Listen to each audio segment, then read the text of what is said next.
Como é que tá sendo fazer o Salve Salve Band News, cara? Tá ótimo, cara. Eu gosto muito de falar todos os dias sobre os assuntos mais terríveis, né? E é uma pena que a sujeira da política nacional seja tão grande, mas eu acho que a gente precisa expressar isso E para assunto deixar não as falta, pessoas né? conscientes daquilo que está acontecendo. Assunto não falta, às vezes eu acabo o programa, confesso, meu público sabe disso, enojado, porque é muita picaretagem, mas eu me sinto fazendo aquilo que eu estou preparado para fazer, e com boas companhias, o Fábio França, a Débora Alfano, que fazem o programa comigo. Uhum. Então, é um momento bem legal. E tomara que tudo dê certo aí nessa cobertura da corrida eleitoral, porque tende a ser uma guerra suja entre Sim. tantos candidatos. Nossa, hoje E, obviamente, jornalistas independentes e incisivos como eu, mais combativos, do aspecto moral, inclusive, eles sempre são alvo de muita patrulha, muitos ataques, aquela coisa toda, distorção, né, daquilo que a gente diz. Sim. É foda essa Então, parada, isso faz parte aí da nossa rotina, né, Monark? Você sabe? Mas a gente vai desenvolvendo uma casca grossa, né? E sabe já se posicionar em relação a essas coisas. Tu falou da sujeira da política e tal, e tudo isso. Mas tu imaginava que quando, na eleição de 2018, que a gente ia se tornar o que a gente se tornou? Se bem que, assim, a sujeira já vem de bem antes.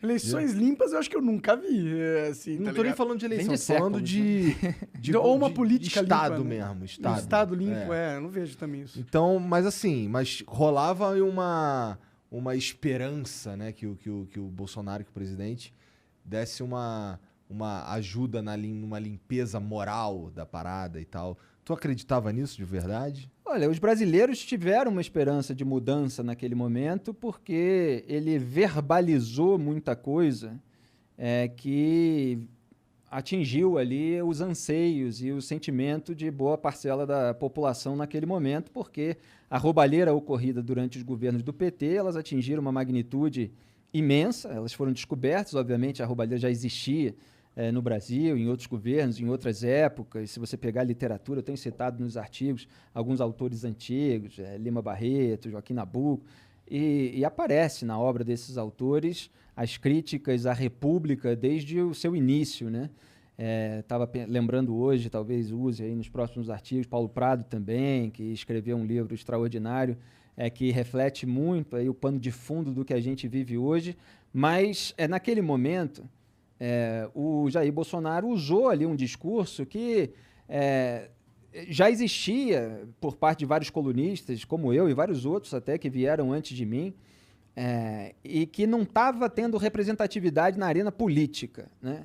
Então ele surfou nessa onda, mas não quer dizer que ele, na vida prática, no seu repertório de votos e de ações concretas, ele fosse condizente com aquilo, tudo que ele estava falando. Então havia diversos ruídos ali entre aquele discurso que encontrou um eleitorado e aquilo que era o Jair Bolsonaro. Algumas coisas foram apontadas ali ao longo da eleição e depois foram surgindo outras, como a própria ladroagem em gabinetes, que foi acusada pelo Ministério Público do Rio de Janeiro, a começar pelo caso do Flávio Bolsonaro, e que fez com que ele tomasse atitudes completamente opostas, né, àquilo que se prometia em campanha, principalmente em relação ao combate à corrupção, por exemplo. Uhum. E aí é uma série de etapas e tal, das quais a gente pode falar, que eu falo há muito tempo e que estão aí se consolidando hoje. Pois é. Eu sinto que o Bolsonaro ele passou, pelo menos aí o último ano, muito mais preocupado em salvar os dele, que nem ele falou lá naquela reunião, vou salvar os meus, do que em governar. É exatamente isso, né? Perfeita a sua colocação. Ele é movido, como muita gente em Brasília, pelo medo da cadeia, e a partir do momento que o filho dele ficou com essa possibilidade de ser preso, porque foi denunciado por liderar uma organização criminosa que desviou mais de 6 milhões de reais dos cofres públicos da ALERJ, da Assembleia Legislativa do Estado do Rio de Janeiro, acusado de peculato, lavagem de dinheiro também. E aí ele precisou dentro da cabeça dele, evidentemente, não era o certo a se fazer, a mover uma série de peças e se aproximar cada vez mais de uma série de pessoas que ele dizia que iria combater, principalmente nos métodos dessa velha política. E aí ele foi se tornando, ele quer dizer, a maquiagem que ele passou na campanha eleitoral foi escorrendo, né? Sim. Até às vezes falam em trocar de pele, eu prefiro falar isso, que a maquiagem escorreu, quer dizer, aquele discurso que ele pegou ali emprestado de colunistas, de pessoas que apontavam essa lacuna de representatividade no debate público de determinadas ideias, de determinados elementos. Aquilo foi jogado para a lata de lixo porque o importante para ele era o filé mignon dos filhos, era manter a impunidade, manter longe da cadeia. E aí ele foi sancionando uma série de jabutis ali que foram inseridos, por exemplo, no pacote originalmente anticrime, proposto pelo então ministro da Justiça e Segurança Pública, Sérgio Moro, que estava ali tentando endurecer a legislação penal. Só que o Jair Bolsonaro, naquele momento, não interessava para ele endurecer a legislação penal, porque isso poderia colocar em risco a liberdade da família dele. Então, inseriram ali, por exemplo, a criação da figura do juiz de garantias, que divide a primeira instância em duas, sendo que a gente já tem 4, com toda essa lentidão, com todos esses espaços e brechas para as tramóias de bastidor. Então, eles queriam separar o juiz da fase de investigação, porque vários já eram incomodados por um juiz, que eles odiavam e tal. Então, queriam ter uma possibilidade de passar o caso para um outro juiz para sentenciar. E inseriram ali a restrição à prisão preventiva, a restrição à delação premiada. Tudo fazia parte de um mecanismo que o Jair Bolsonaro precisava ativar ali para que a família dele não fosse pega. Aí você teve outras etapas, né? A própria sanção da lei de abuso de autoridade, em diversos pontos ali que tem esse nome bonito, né? Ninguém é a favor de abuso de autoridade, só que a questão é o texto.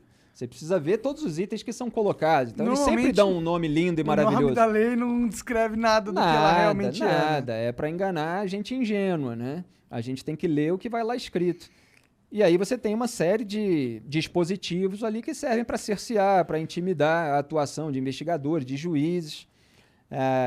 Ele tirou o COAF do Ministério da Justiça e Segurança Pública, que é ali o Centro de Controle de Atividades Financeiras. O sistema bancário passa ali movimentações suspeitas, eles fazem um relatório. O relatório do COAF veio entre a eleição do Jair Bolsonaro e a posse, que foi quando foi detectada a movimentação bancária atípica do Fabrício Queiroz, que é o operador ali do gabinete do Flávio Bolsonaro. Toda essa história está muito mal contada, cara.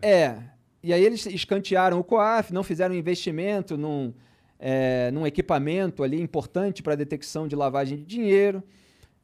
E isso foi culminar agora com a alteração da lei de improbidade administrativa também, para abrandar qualquer possibilidade ou tirar a possibilidade de punição de políticos pegos com mau uso ou desvio de recursos públicos, e teve a interferência na Polícia Federal, que é um caso escandaloso. Ele queria trocar o superintendente da PF no Rio de Janeiro, quando justamente um dos casos envolvendo o Flávio Bolsonaro, porque é dividido em dois ali, você tem esse processo que agora o STJ está tentando varrer para debaixo do tapete, e você tem um desdobramento dele, que é o inquérito eleitoral. Mas não conseguiu varrer para debaixo do tapete? Sim, de certa forma, sim.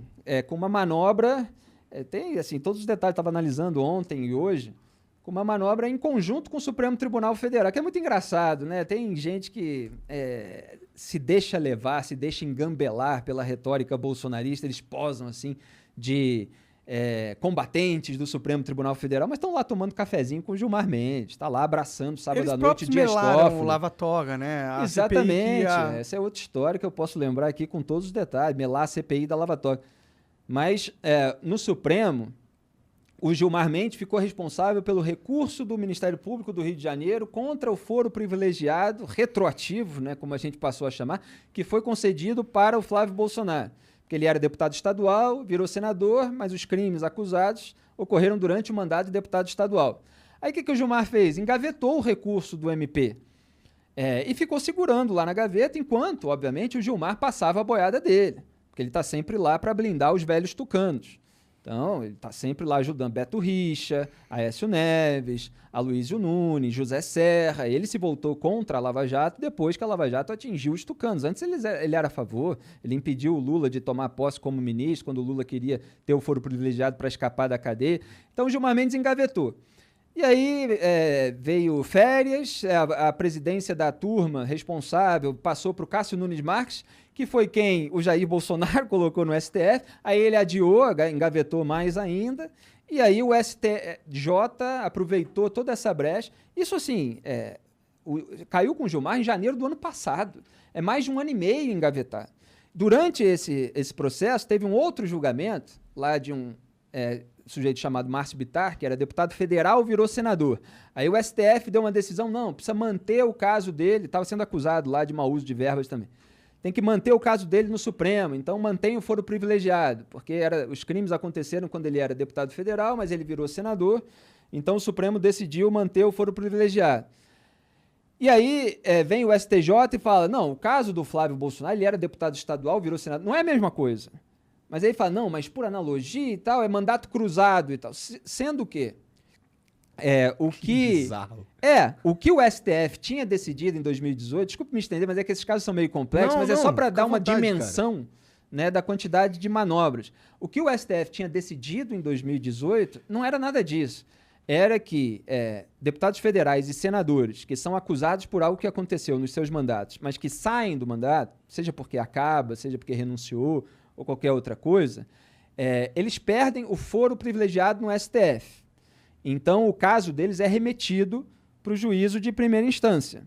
Foi só isso que o STF decidiu, sem pensar em todas as outras possibilidades. Quer dizer, o deputado estadual que vira senador, ele não pensou nisso. Ele só decidiu aquilo ali. Aí você deixa uma série de brechas e o STJ julga o caso do Flávio Bolsonaro antes do STF ter decidido exatamente o que deve ser feito, faz uma analogia no caso do mandato cruzado e tal. E aí, o que é mais importante disso tudo, se você não entendeu nada, presta atenção agora. É que ele fala assim, olha, tudo que foi decidido até aqui, todas as provas que foram coletadas têm que ser jogadas no lixo.